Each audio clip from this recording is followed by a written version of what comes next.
maknya nan tuduh bila pangkat mak doa mak hana yang han diterima oleh Allah. Maksud tika di drone malamnya na merempak ngan lu. Na yakun le drone. Abia na mendoa tiap anak lung bumali. Lung tem maksud. Diterima oleh Allah Taala doa lu kalau dente. Tapi yang diterima oleh Allah Taala yang doa drone. Drone putra yang nepubut hana mudah rezeki ni.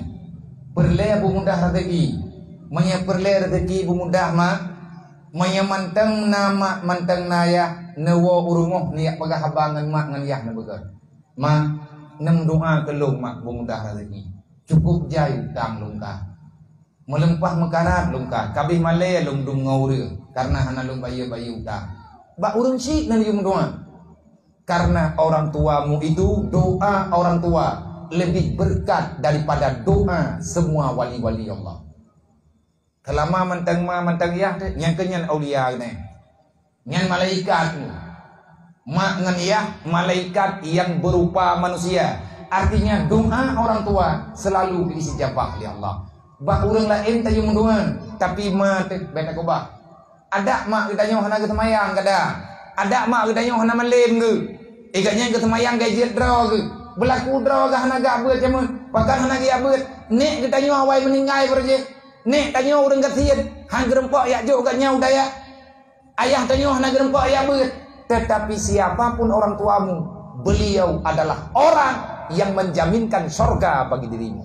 Nyan ingat dikira.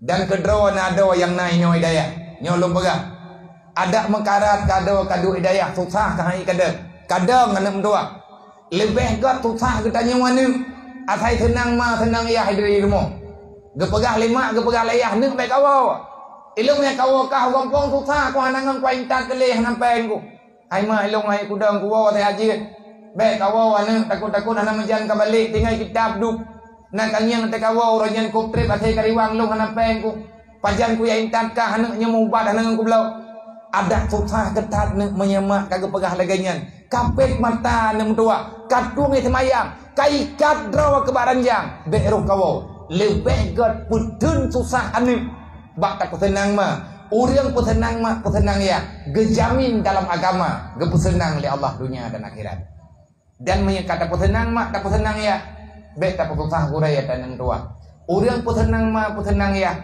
yang berbakti ke mak ya cara berbakti ke mak ngan ya yang kengan tak mica ilmu agama beda syaganya gara-gara kita yang bahagia tanyo dunia dan akhirat kita yang bak gure-gure tayo tatem pesenang gure dalam artinya hana tabantah hana talawan ganyan selama tanyo tinggai saja ganyan selama yang gepubui kita yang insyaallah gepu mulia oleh Allah dunia dan akhirat nyan namatan kitabnya